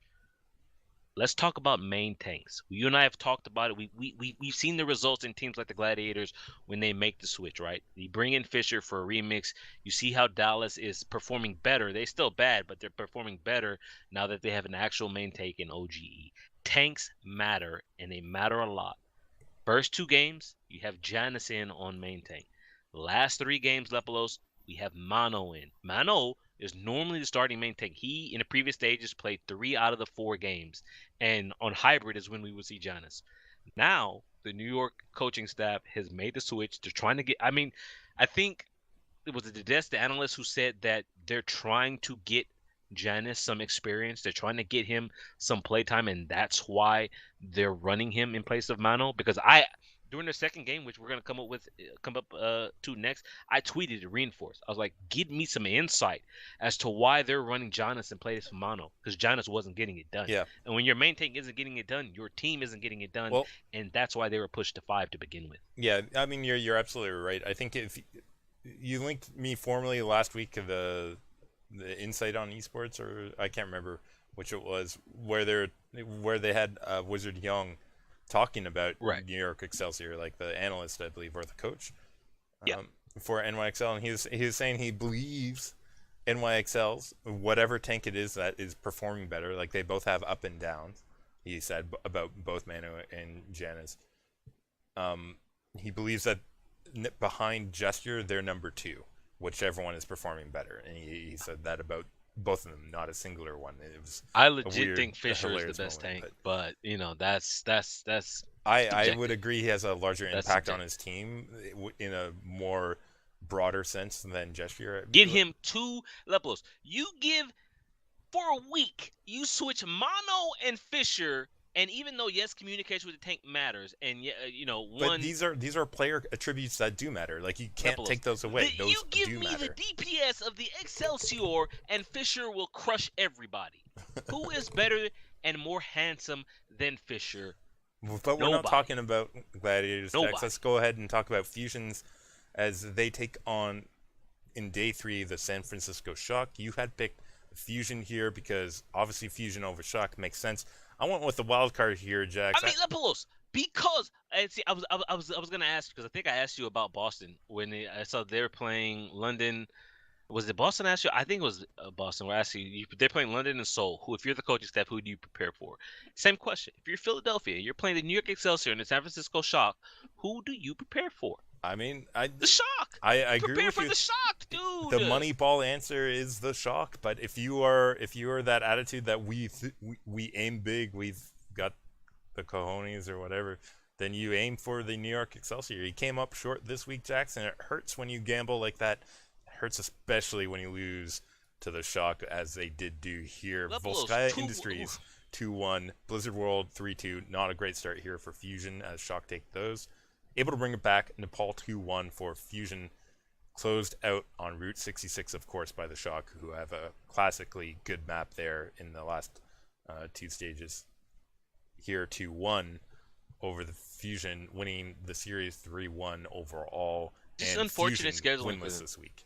Absolutely unfortunate scheduling for them. The previous week, Philadelphia Fusion 3-2 over Houston, 3-2 over London, and then they lose 3-2 to New York, and they lose 3-1 to the San Francisco Shock. This is nothing you can do. I mean, okay, there is something you do. You prepare for the San Francisco Shock and you get your win. You have to get your win when you can. I get it. Beating New York would have been fantastic, right? It's just Nebos, you gotta get your win. Yeah. Now they exit the week with you 2 have losses. 2 back-to-back games and the map pool has 0 overlap. You get your win, and then We'll talk about it too. Then you say New York standings. one. Here's what you do, New York. We're gonna let you have this one because we're looking forward to getting to the playoffs and beating you there. So we're gonna let you have this one. We're gonna make it to the playoffs, and then we'll beat you. They didn't do that. Okay, we'll see. Jackson, We'll see. Next game, Florida Mayhem taking on Shanghai Dragons. Quick rundown: 2-1 Volskaya for Mayhem. Blizzard World going the way of Dragons, actually, Jax here. 2-1. Yep. Kept it close on Nepal, but that went Mayhem side 2-1. And then Route 66, Shanghai Dragons had a way to take this to 5. They held in the second phase, but Jax did not make that A point. Lebelos. This was what, Friday. You were doing your PlanetSide 2 thing. For those who don't know, Lepelos leads one of the best outfits in PlanetSide 2. Especially on the Connery server, TR. Look him up. Gonna put that aside now and let's talk support. Okay? I mentioned it before in their game against the Houston Outlaws. I gave you numbers on free fill. I got more numbers for you, Lepolos. Hopefully these are correct. Volskaya Industries 4-14. Blizzard Oh, World 3-4. Nepal 1-8. Route 66 1-8. Those are eliminations to death for free fill. Jax. Stop. Make Oof. it stop now. Oof. Where is my man Zufan Jun, aka Sky? I don't care if he can't even talk. If all he can do is moan and grunt, and those are the only calls that he can put out. He is better than Freefield, who is now receiving the Jax Blake Overwatch rundown stamp Dayfly. This man did nothing but die and respawn. Oh man, I sat here watching it with, I believe, Tosilok, one of our viewers. I left in Discord. I said, Lepolos, I want you to pay attention to Route 66. They set themselves up to win, and all he did was die, yeah, Lepolos. it was pretty There were brutal. key differences for me. There were times, yes, Zen is somewhat vulnerable in the meta. If a Tracer gets it on you, it's hard to get it. You have to get it sometime. There were times where Zuppy, the Zen for Florida Mayhem, he got the kill onto Dio or Ado or the whatever Tracer was diving him at the time. Yeah. There was a moment on Route 66 where Zuppy is on defense on the high ground at the far back. You know the little path, right, where you go up the rocky trail. Zuppy is way back there and the camera's on him, and he just spams, right click spam. So you don't see who it hits. The only thing you see on the damn health bars at the top for each team, you see Freefield lose half his life to Zuppy, who spammed him literally across the map as Freefield wandered out there. Like, dude, you just got assassinated and you're not going to try to hide. You're just going to wander out there. Zen doesn't walk. He floats. This guy, Lepolos, I'm sorry. I am sorry. You bench him. You bench him if you want to win. Jax, are you suggesting free feel Zenyatta cannot Free float, food, but free is instead feed. would sink over water? I'm pretty sure he's This- not the anchoring This down the bothered team. me so this much because I was looking forward to Zufan Jun. And I'm going to put this out here now. Gajuri is playing very well. Yes, Very well from her. but Ado is playing very well. Fearless Dia is all needs right. to wake up. Dia Dia has needs to wake moments, up. but not often. He's enough. cold. Fearless is fearless at times and very aggressive, and I think him and Gajuri need to work out their timings because they're not on the same page. I mean, they're still learning what languages they want to Lepolos, communicate. you can't have in. a Zen that bad. Let's You can't go have a ahead. Let's go ahead and talk about Lepolos, next. 1 for 8 on back-to-back maps? Next Dude, matchup. What we is gotta he move on. doing? We're moving on to talk about Boston Uprising versus Seoul It's Dynasty. Dayfly 2.0. Boston Uprising taking Volskaya Industries 2-1. 3-3 on Blizzard World, Jax. Is this our first draw on Blizzard World? I think it probably is. Paul going 2-1 to the side of the Uprising. That's enough to win the matchup right there. Seoul Dynasty able to bring out Route 66. We mentioned it before. Ryu Jae-hung not in the lineup, Jax. Fleta not enough to carry these days anymore. Fleta, I feel for the man. He played. It reminded me a lot of Effect, where you can see the Tracer. He doesn't play Tracer, but you can see this guy, this person, putting all they have out there, and it's just not enough to win the game. Fleta was playing outrageous Lepolos, and it wasn't good enough. Well, I say it's not. It's good. It's just it wasn't good enough to carry this team. I mean, they bring in Zumba later, so obviously it's not injuries. Because if Zumba can play, if it's a bad wrist or a bad elbow or whatever, right? If it's that bad, he doesn't play at all. Yeah, right? just don't play. If he's good enough to play, if he's good enough to come off the bench, and he came in on map 3, then you start him because he's better than Zephyr. That's one. 2, I hate this when it comes to this team now. Previously, I would say we talk about the lack of information, right, coming out of the Dallas Fuel. These coaches for Seoul You haven't heard a word, Lepolos. What is their They're point? very We don't. tight-lipped. That's for sure. I mean, Lepolos, even the this is Inven, trash. even the Korean fans are talking about it. Jax, we need to move on and talk about day 4 though. London versus Valiant. I feel so. If Another you're a good Seoul game. fan, you got to be worried. Yeah, you're absolutely right. But if you're a Spitfire fan, you've got to be worried too. Right now, at this point in the standings, headed into day 4, you have the same record as the Dallas Fuel. Headed And into you're day also 4. worried because you're playing the best team in the league, in the stage right Undefeated now, in in the this Los Angeles stage. Valiant Lepolos. Yeah, and Valiant not coming off very good off the start. They ended up getting shut out on Volskaya Industries. Jax not looking good either on Blizzard World 3-1 there, Spitfire. They have 2 maps up in hand right off the get-go. No, but here's the deal. London went up 2-0 against the Boston Uprising.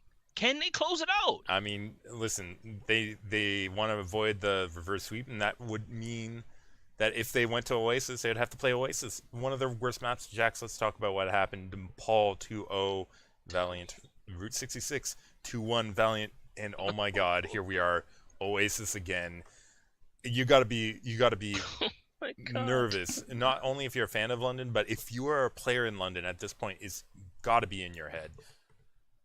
But thank God you're playing Valiant because they have agilities, and you don't know what agilities is going to come out here.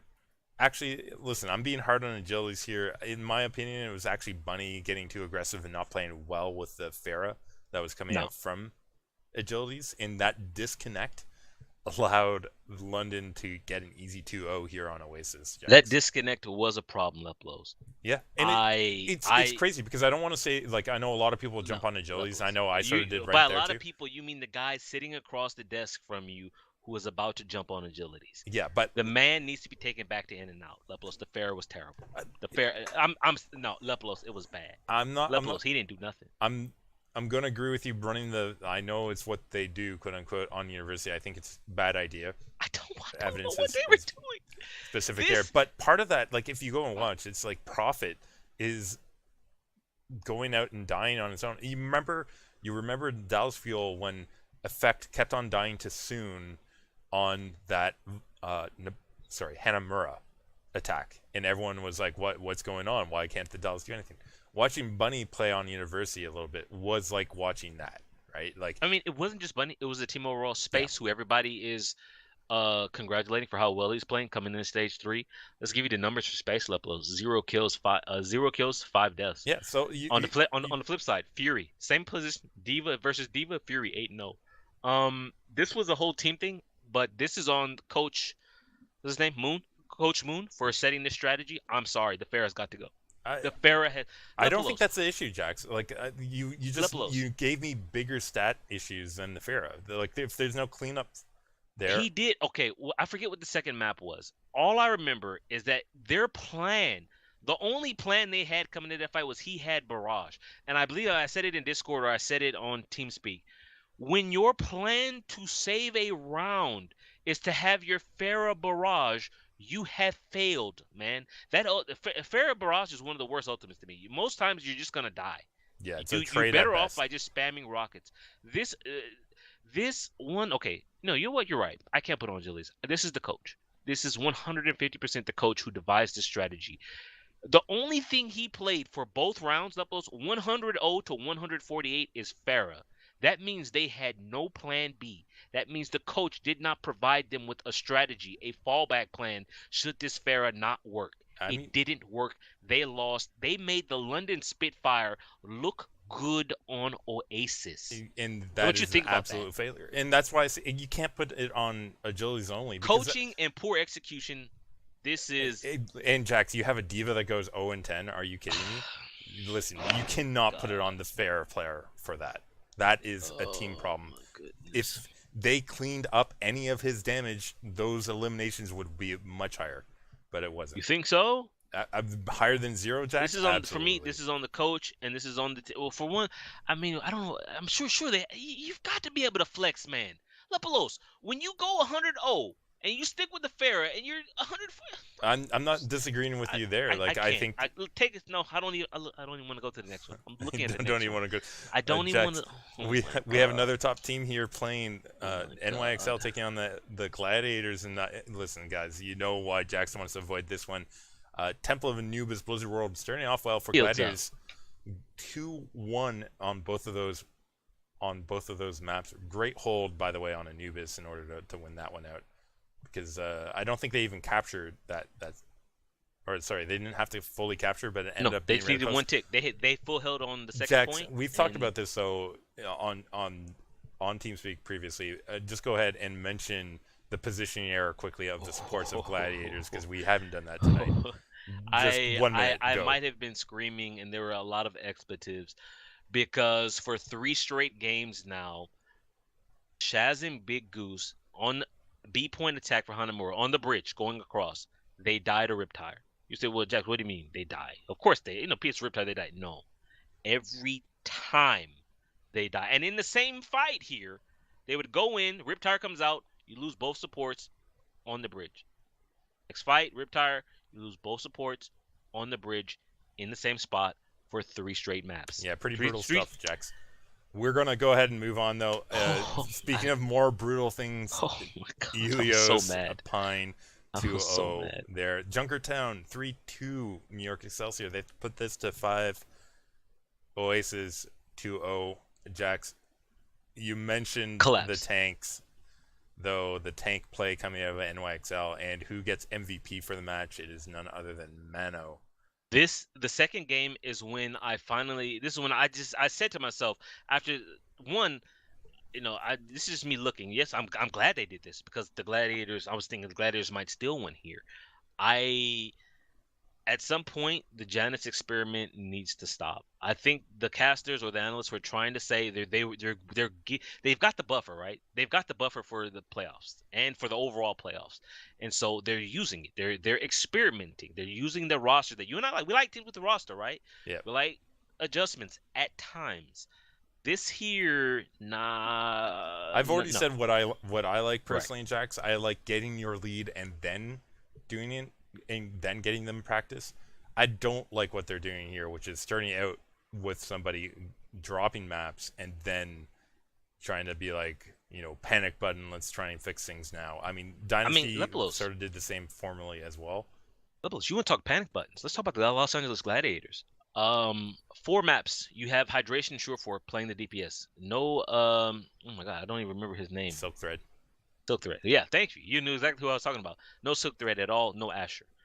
Come map 5, Oasis. Surefour out, Asher in. What? Yeah, welcome to the bus, what? Asher. Here it is. It's driving over you right now. I mean, I know you want to blame Asher specifically, but I have to wonder if it's a coaching thing. Watching it live, I blame Asher because he was there in front of me. Now that I'm sitting here, you know how I said watching it live, I blamed Agilities for the terrible Farah. These guys are being put in the position by their coaches to do this.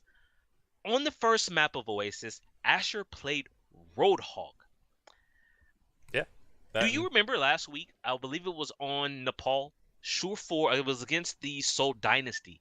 Surefour played out of his mind on Roadhog with outrageous hooks that reminded you of the Roadhog 1.0 era. That's how good it was. Why is Asher here, having not played at all, when Surefour and Hydration and the whole team have just played 4 maps together? Sure, Junkertown was them collapsing. This was very poor execution by them on Junkertown. This was very poor execution by them on Ilios. And honestly, it was them getting boss pined. It's basically what it was. Surefour, I know Fisher came out and said Surefour is the best Widow in the league. Big Boss Pine said, you're joking. He's not. Yeah. And it was proven here. However, it's still a close one, Jax. No one has been more critical of Surefour than me. Last week I was saying, give me Asher, not Surefour. Now, Coach Deepe of the Gladiators, what are you doing? Why is this person playing here? I go to Oasis 189, 100 to 45. Asher 4 and 5. Why? What? He didn't do nothing. All right, Jax, let's go ahead and move on. Last game of the week, Houston versus Dallas Fuel. this could have been closer than it was too. There was a draw Yeah. on Volskaya Industries. Dallas had an opportunity.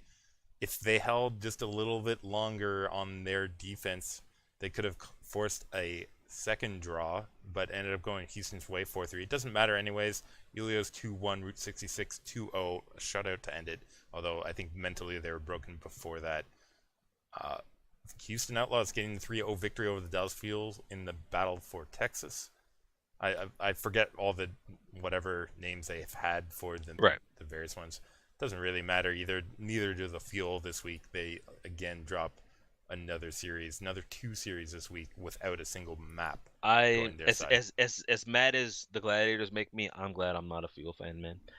This team, it's hard. It's hard to pull for them.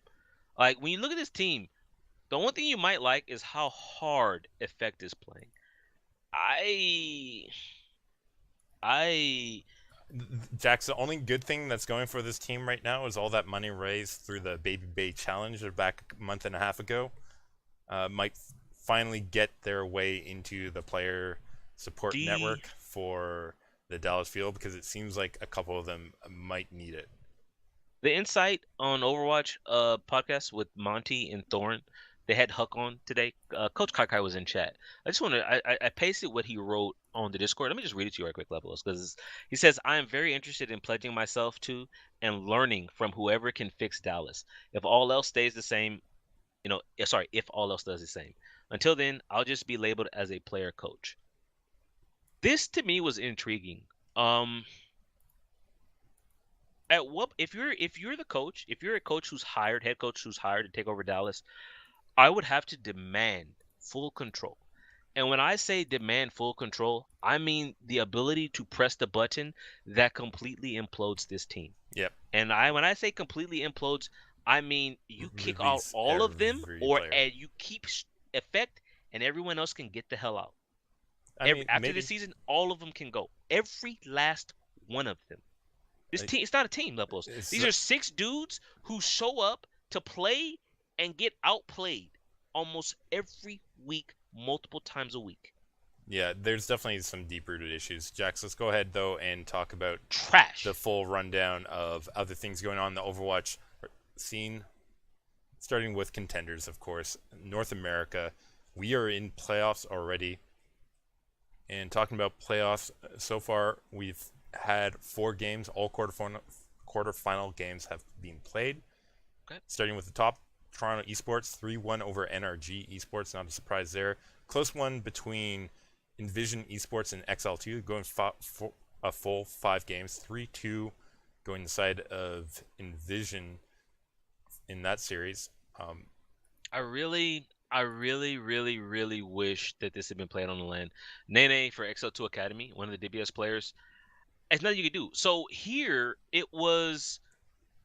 the rule was you either pick the map, Lepelos, or you pick what server you play on. I mean, which I hate. I do not like that idea that you get to pick what server you get. So he's stuck in Korea. He's having visa issues. He wasn't able to make it over, and so XO2 couldn't run one of their DPS players on some maps because he can't play from Korea on that ping. Yeah, but it was still a good game. Envision though. Can I also mention for Envision here they had 2 O's on both Nepal and Oasis again. So that King of the Hill level. King of the Hill. All right, down in the second bracket, we had Fusion University 3-0 over dominant Mayhem Academy. 2-0, 2-1, 1-0, just dominant. Full Horizon Lunar Colony 1-0 Lepelos for Fusion over Mayhem. Wow. At least Mayhem Academy avoided the complete shutout of points with that Hollywood A point capture, but not looking good for them. All right, Gladiators Legion versus Optic Academy. This one ended up being very close as well, Jackson, including a 5-4 on Hollywood, as the series went 3-2 for Optic Academy here. A bit of an upset. In terms of seeding-wise, Gladiators had the upper seeding in this bracket, and Optic coming from the lower seeding in the opposite bracket here. Yeah, Gladiators unable to win no matter what tier they play in. You know what? Sorry, I was just looking at something. The Fusion University is undefeated in Contenders Lepelos. They They have to played be the 5 games. favorites going forward to They win they played Contenders North 5 games. America. All but one of their regular season games went to 3-2. It was 3-2 wins for 4 out of their 5 games, and the last one was a 4-0 over bye week, who was the worst team in Contenders, the only team to not win. So okay, putting that Jax one aside, all of them went 3-2. They've now won their playoff game. What was it? 3-0. 3-0 over Pretty Mayhem. solid performance from them here. Yeah, they're looking good to be favorites to win it all. Obviously, anything can happen though. Jack's semifinals. Is there a date on that? I can't seem to find one off the top. It's got to be coming up soon. Do pay attention. We'll be covering not it as in it the next happens. 5 days, I don't think. Looking Jax, at wow. Let's move on and talk about the European playoffs, where we only have had 2 games played so far. Is that yes? Okay. So far, British Hurricane 3-0 over Young and Beautiful. CIS Hope 2-1 over Orgulus and Hungary. There was 2 draws in that map, Jax. Nimbani and Horizon Lunar Colony both going 3-3. That's unfortunate, and for Orgulus and Hungary to lose Cruz to Toronto, Yeah, because it was a step up. I mean, that was right when Contender started. That's a big loss, and that team. It's unfortunate. I mean, it's the problem that I kind of have with Contenders, where players are just gonna keep being cannibalized, right? Like NRG, who lost 2 players to they lost what their main support, they lost their main DPS to pro teams, right? And as your team, what do you do? yep. I mean, the teams themselves benefit, they profit, but the other players on the team who are trying to make their way, who are on that path to pro, how do you follow the path to pro when half your team is pulled away from you? You can't do anything about it. I'm not entirely sure. Maybe you get some of your teammates onto a certain team in Texas, and then they hire you along with. Okay, Jack. So let's go ahead and. Well, the next games are coming up in about half a day, so that'll be Monday morning here on the West Coast. That the next European bracket quarterfinal games are going to be played. Let's go ahead Wow, and it's a big instead. game. Eagle versus Higanti. Higanti season, they won Contenders last season. Of course, they lost Jack's. everybody but Davin. So We have some we'll see. more interesting games to talk about because we're moving over Do to the we? Korean scene, Jax. And Oh, first one to talk about rip my sleep schedule up, Pelos. Element Mystic versus O2 Ardent. That's easy. Element Mystic, best team in Korea. Best team in Pelos, Korea. the scouts are saying Element Mystic could beat half of the Overwatch League. Could beat half of the Overwatch teams. Here they lose in a reverse sweep to O2 Ardent. Oh, no. 3-2. And Jax, the emotions were high. We watched this live. If we could recommend a non-Overwatch League game to watch, personally, I would recommend this one. This one, you think this one over? Nah. What about Runaway Kangdu? Okay, no, you're right. Okay. Yeah, this was good. This was really good, though. Yeah, this was a really good one. Definitely worthwhile. Like the emotions at the end tell a whole story of things going on too between the two teams. Somebody was like he almost lost his footing. You could see his weak knees as he's very physically upset at the loss. It was if you're Element Mystic, right? They go up 2-0 on Nepal, 2-1 Hollywood, and then Anubis they lose 2-1. Watchpoint they lose 1-0. That full hold. There. This hold by Ardian on Watchpoint was outrageous, and then Li Zhang Tower 2-1. I take you back to Anubis Lepelos, where I think Element Mystic was reaching. They played your favorite. They played your boy, your man. You never play the Doomfist. The so, Doomfist comes out, Lepelos, and you're what? It didn't work out. Sparkle falls apart in those 2 maps. They take him out. Yeah, not looking good. If you ever want to just see, it's bad, right? I feel bad for him, but an example of a player who's mentally broken and just defeated, even though he's a top tier talent, because everybody's talking about Sparkle is Overwatch League ready. He lost it. Yeah, he was gone. And Element Mystic Lepelos, best team, gone. O2 Ardian. Quarterfinals. We call them the bootleg Ardian because there's no one from Ardian on the team. They're impressing me all the same there with that one. Let's go ahead and talk about the other side of the upper bracket. Metabellum taking on 7. Another close one here. That's an upset, Lepelos. 3-2 for Metabellum. Both are upsets. The top seeded team in both of these brackets are going down. What an interesting time. 7 was also supposedly a very, very strong team. Okay, Jack's lower bracket quarterfinals. X6 Gaming 3-0 over NC Fox, or sorry, not NC. Just 3-0 over Foxes. just Foxes. Other bracket, you're mentioning this game, really fun one as well. 3-2 here, runaway over Kongdu Panthera, and can we just mention like 2-0 Nepal, 5-3 Blizzard World. What a push in their Yeah. OT attack by runaway. 2-1 Hanamura, 2-0 Junkertown, and 2-0 Oasis. These teams had such up and down maps. It was not even funny. This was what, 3 or 4 in the morning for us, and I was dying. I'm sitting here like, please let this end so I can go to bed.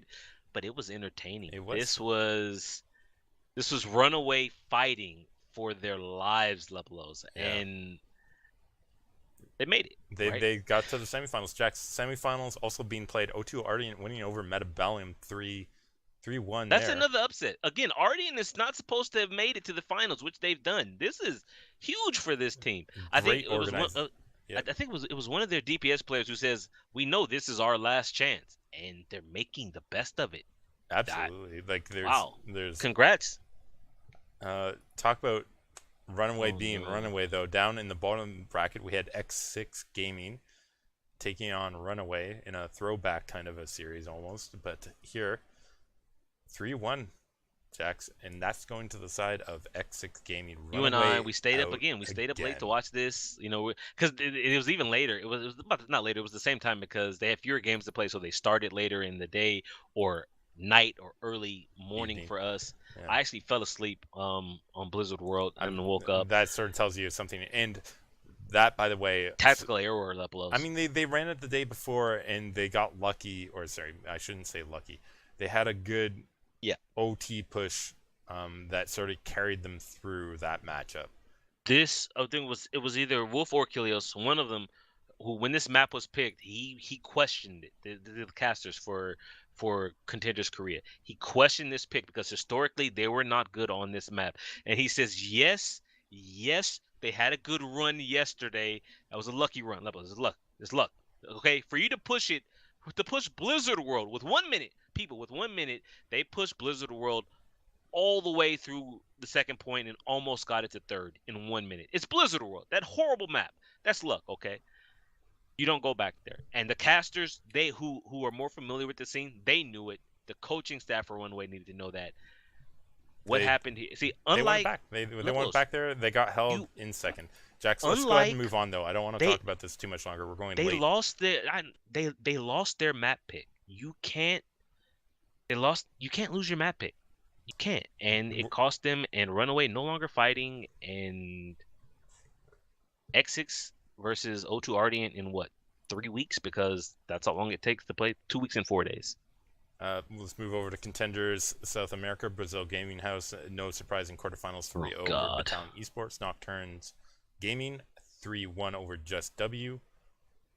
Isers Gaming 3-0 over Caverna Esports. And in that trade head-to-head between Pain Gaming, Black Dragons Esports, it's Pain that went out with a 3-0. And we have our semifinal set for that one to happen in just under a week, 5 days. Okay. I don't know what time 1800 Brazil is.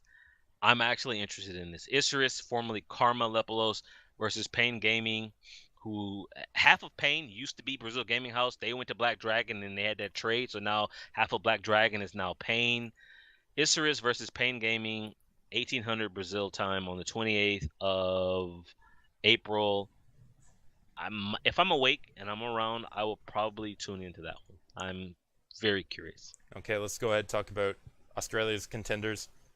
Jax, we had a team forfeit their final game. I guess they're already eliminated. Alter Ego already eliminated, deciding they don't want to be competitors here, not even playing their game against Masterminds GC. I don't like to see it. I like to see teams play out even if they never play ever again. I know. I know on the Liquipedia site it's not updated, Lepelos, but the quarterfinals have in fact started for Australia. We had Darksided versus Knock Predators. Darksided took that one 3-0 about 2 or 3 hours ago. We should also mention Knock Predators because it happened this week as well. Knock Predators lost 4-0 to to just a minute gaming, which forced this matchup. They ideally Oh, wanted they to gave win. up they gave up the seeding because they lost that game. They lost the game 4-0, and this is what Oh happens. no! So they ended up having to play the best team. They lose their playoff game in the quarterfinals 3-0. The other quarterfinal game literally just ended about half an hour ago. Sydney Drop Bears win 3-0 over Legacy Esports. That leaves us with the other quarterfinal. That is Mastermind. tomorrow. Masterminds GC versus Kanga Esports and Blank Blue versus just a minute gaming, Jam Gaming. Judging by standings, these results should all write themselves. It should be Masterminds Right. GC versus Blank Blue as well in the semifinals, and we can see what happens in the semifinals. There might be some interesting stuff then. We'll have to wait and see on that.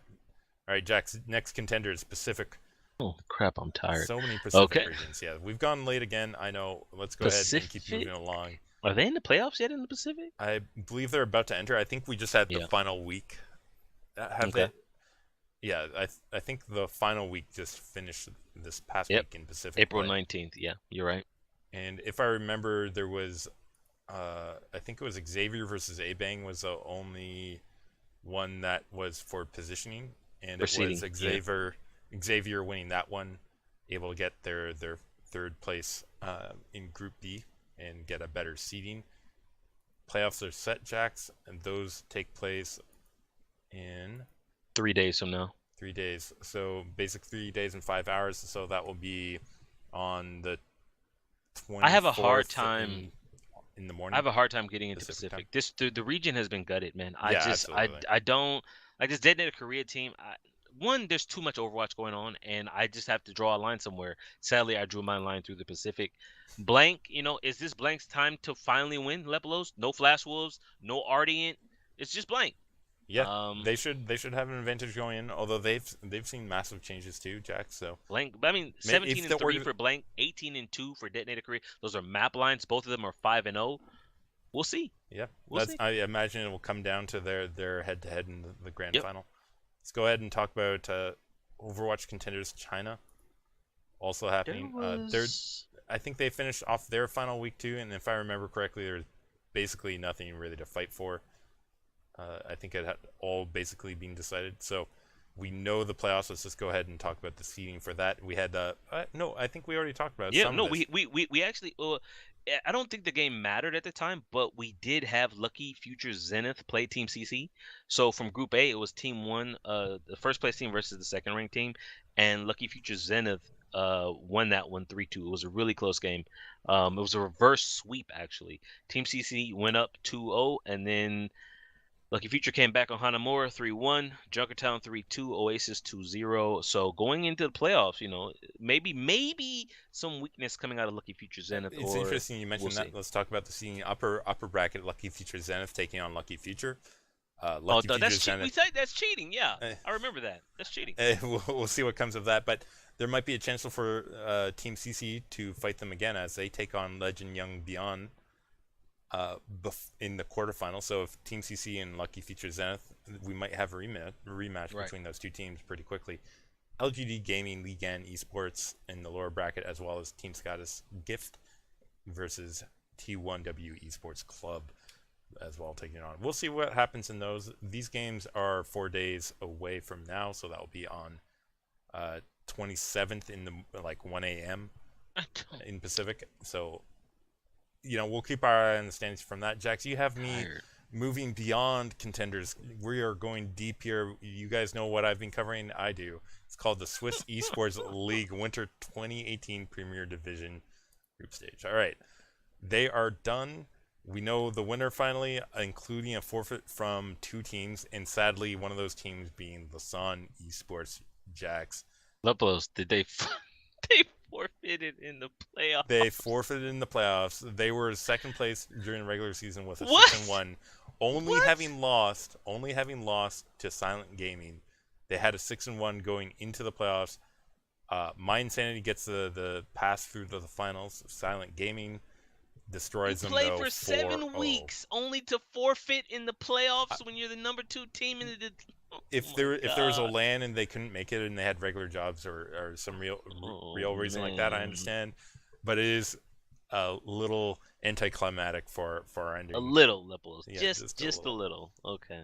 But Silent Gaming closing it out here 4-0 against My Insanity to win it all. And of course we're talking about the big cash prize. Jax, what's the big cash prize here? I We don't know. two. 1 second. Oh no, there it is. Yeah, 2,700 US Lepelos. There, I that's went not by their bad. Twitter page. They're already talking about this is the winter Premier Division. They're already talking about spring Premier Division. So we'll be back with the Swiss Esports League in just a short amount of time. I mean, speaking of coming just back, let's go ahead and get back to the Overwatch League where we have Oh to my, do. are we not done yet? We have to do our Okay, Overwatch League. predictions. What is there to do in Overwatch We League? have to talk about our predictions before we close out the show, everyone. That's what we're Okay. doing right now. I am preparing ourselves to get that done. Just give me a second here, but you can take it off if you have it open. Yep, I'm looking at it right now. This first game, Boston versus Shanghai. Oh, come on. That's not even a choice. I mean, at this point, You can't if pick Boston, Shanghai until Boston they. might slip up and play to the level of their opponent, and when that happens, you can be God. But I'm telling you now, if Free Field comes, if they come out and you see Free Field and no Sky, automatically write Shanghai Dragons off. Just mark them down in the loss column. That's why I'm taking Boston over Shanghai. Map 2, though, game 2, I should say. Los Angeles Valiant versus the Houston Outlaws. Oh, this is definitely a hard one. I went with Valiant, I think. I'm Both. going to put this out there. Junkertown is in the map pool. Houston have not lost on that map. And I mean, Outlaws are an up and down team, and so are Valiant. Valiant have been going very well. They sort of rode their new trades, but I'm gonna say Soon's gonna play Incredible Tracer come this time around, and that's gonna make the difference this time for Valiant versus Outlaws. I'm taking the Valiant as well, even though I mean, like Linkser can pop off. It's definitely a possibility. I know we're both going with him here, Jax, but it's Jake can closer have his than day. that might suggest. Jake has the potential. It's Anubis and Junkertown. Jake can shine. See, here's the deal. And then from there it goes to if it's pushed to they can take Anubis and Junkertown off of Jake's Junkrat. They has the potential to carry those two maps. It takes it to a map 5 Oasis. And who knows what happens. Wow. Lepelos, I'm going to do it. I am going to do it. Wow. Overwatch rundown first. Jax Blake putting faith in Jake to carry the Houston Outlaws over the Los Angeles Valiant. Well, that is surprising. Any other surprises for us as we're coming up to the Fuel Mayhem match? This is, I mean, it's interesting. Who do you pick here? gross. Because Mayhem hasn't been playing well, and Fuel has been falling apart. It's like, oh my goodness, who can race to the bottom quicker between these two teams? I do not know. I'm going to take Florida just because I don't like anything about that. Did you see Effects Twitter? Tess Robin, who translated Effects Twitter, the guy is broke, Lepelos. He's mentally done. I cannot. I would only be going off of feeling if I was to pick Fuel and saying that I got to take Florida. Fuel is. I agree with you because the only reason I would ever pick Fuel here is if I was swayed by the concept that Mayhem still have communication problems and they don't know what they're doing, and somehow that's worse than the Fuel. I don't actually think it's worse than the Fuel. And Fuel has potential. We always say they have potential. Who knows if it's going to be tapped this week or next? It's like they're drilling new holes all over their lineup in order to try and find out the magical setup that works for them. It hasn't found it yet. They have not struck gold, and I don't think it will be this week either. All right, game day 2. We had Gladiators versus London Jacks. How are you feeling about Shields Up this time around? I'm going to London is not playing well. The Gladiators are turning into one of those Vici gaming teams where they have the potential to win. Do they beat themselves? I'll go Gladiators, but that game against New York kind of sucked the life out of me as a fan. But I will take the Gladiators. They can beat London. London right now is not playing very well. They can beat them. It's just, and if Birdring is still having those having those wrist problems, they said they were going to send him for therapy. Hopefully, that is treatable and he can get back. But I'm going Gladiators here. Yeah, I'm actually going to go with you because of London's huge problems. They're missing out on Birdring, so that means while Hurek is a good DPS, he's so iffy. He's so iffy. He's streaky, very streaky. And obviously, we both have poor. Like, I know we're picking the same one here. That wasn't my intention. I was going to try and surprise you on this one, but I've been very disappointed with London's play, and their stats are showing it. Stats are showing it. However, while New York has struggled, I think the stats for them are their last 4 games have all gone 3-2. They lost 1 and won 3, so they're 3-1. I don't expect San Francisco Shock to push them. I expect New York to come out and beat them over the head. Then again, New York plays San Francisco and they play Seoul. If you're New York and you have to prepare for just one team, obviously it's Seoul. Even then, New York to win both. Yeah, I have to go with NYXL here too. It's pretty clear. I think that they'll have an advantage. They have enough break between the games. Please, no Janus. Please, no Janus. All right, game 3 of day 2, we have the Dynasty taking on Philadelphia Fusion. Dynasty having continuing problems with Ryu Jae-hong.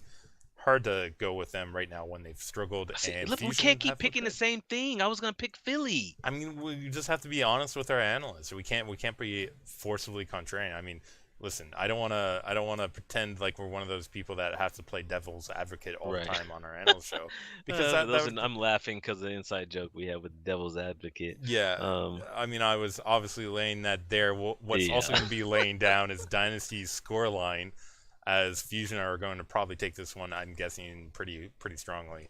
I think 3-1. Well. It might be 3-1, 3-2. It's just as long as Fraggy doesn't mess up. Who does Philly play? Okay, yeah, no. Because they play Seoul here on day 2 and they finish with Shanghai on day 4. Yeah, they're gonna prepare hard for Seoul. Taking Philly, I'm taking Boston. Not wasting time. Jack's already skipping ahead. Fuel already spent here. That's the Fuel versus Uprising.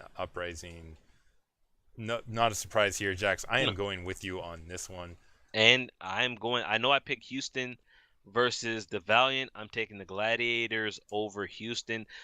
Now, the Gladiators honestly should have won both those games last week. It's just a fail to close. I'm hoping the coaching staff will realize that throwing in Asher for 5th map Oasis tiebreakers is not the best idea. I'm sticking with my Gladiators, though, to upset the Houston Outlaws. Wait, double check. No Junkertown. Oh, there we go. There's Route 66, which the Houston Outlaws are terrible with. No Junkertown. I'm going Gladiators. You say that, okay. I have a feeling that the surefire Widowmaker this week best versus Widow in the Lynxer. Best Widow in the league. I feel like Lynxer's going to get this one off of the Gladiators, and Gladiators are going to have their shields down for their second game of the week, as we've seen way too many times. And that's Houston Outlaws, you never know what team you're going to get. I think they're going to come out with, like, Gladiators, you don't have the Tracer, but you don't need the Tracer against them either. And that plays, I think, to Houston's strength. Okay. The last game of day 3, Los Angeles Valiant versus Florida Mayhem. I have the Valiant. Is it a surprise when I also go with the Valiant here, Jax? This next one could be a surprise. San Francisco Shock versus the London Spitfire. Huh. I mean, this is rough for San Francisco. Having to play the Excelsior and London in the same week. However, Lepelos, again, we come down to that question of who do you prepare for? You prepare for New York or you prepare for London? London, all the way if I'm shocked. Yeah. Can we just talk? We forgot to talk standings for a second. Can we mention who is in 4th place? It is San Francisco Shock sitting at 4-2 right now. Oh, because they beat the Gladiators. Yeah. See, honestly, the Gladiators might have thrown away their stage 3 playoff hopes. With the collapse of London, it opened the door so wide. In that first game of the week, first game of the stage 3 for them, they lost to San Francisco 3-1 because they weren't prepared. You know what? San Francisco over London. I don't like London right now. I am cold on that team. Very cold. No fire there. I get you. I was close to picking Shock myself. I'm sort of soon on this one 50-50. I think they prepare for London over New York. I think so too, but listen, Shock is a variable team as much as Spitfire are. I think Spitfire here, though, have enough depth to deal with Shock's, particularly with Sinatra coming out and Fair Dante. Enough. 150K to carry. Yeah. Listen, if Dante plays another incredible game, because I think, listen, I know people talk about Super and Sinatra a lot. I think Dante is just Architect, man. slowly being building up. Architects being really strong. I think those are the people to look out for. I think Spitfire should at least be able to recognize and counter that well. In a way that Kubrick versus Shotgun Architect could be used rather to. interesting. But yeah, and then big game here. Second game of day 4 of stage 3. We've got the Seoul Dynasty versus the New York Excelsior. Come on, there's I no way you have can to. pick Dynasty in this I one mean, right now. at this point, it'll be over a week. Is Ryu Jae Hong healthy? Is Zumba healthy? Can they play? They would have to bring their A game, and I'm picking New York because the Seoul Dynasty don't have their A game right now. The thing is, Any I wish given they week, did. I Jax, wish they did because I'm looking at Ilios and I'm thinking, are we going to see a fusion, the? or sorry, Fleta versus Pine. I would love to see Fleta versus Do we see Pine. Fleta versus Pine, or does New York go back to their anti-Fleta strat that they ran on Ilios? Was this last stage when Yeah, in they stage played 2. last stage, and it worked. It was fantastic, but that's because Pine wasn't available. Pine kind of sat, he emotionally, mentally wasn't ready to play in stage 2, and now he's back and he's on fire. And Pine versus Fleta on the ruins, that would be spicy, my dude. So that Definitely. being said, I take New York because the rest of Seoul not very spicy. No, they're not spicy at all. Yeah. Please, no Zephyr, no Zephyr. To end this out, of course, we have Dragons versus Philadelphia. Oh boy. I mean, Fusion Jacks. I mean, Can't the pick Fusion. Dragons yet. You just can't. The Fusion were the original team to almost throw to the Shanghai Dragons in stage 1. Shanghai pushed them to map 5 in stage 1. Yeah. That was the Fusion who mentally were not prepared and played to the level of their opponent and almost got beat. I'm hoping that won't be the same because I'm picking Philadelphia over the Shanghai Dragons. I am too, and Jax, that brings our coverage of predictions, or rather, it brings our predictions to an end. And our podcast this week. Unless there's anything else you want to say, I think we should probably just close this one is far too long. I am done. out. We are done. It's almost 2 hours, Lepalos. We are Oh at my OW God. Rundown on Twitter. I am at Leplos. He is at Jax_Blake. Find us live at twitch.tv/Leplos 9 p.m. ish. Throw in the ish. I had to eat tonight. That's why I was late, Lepos. I was hungry. At Pacific. And is there anything else that we need to say? I think that's pretty much it. I think that's it. Music. That's it. Music? Okay. One sec.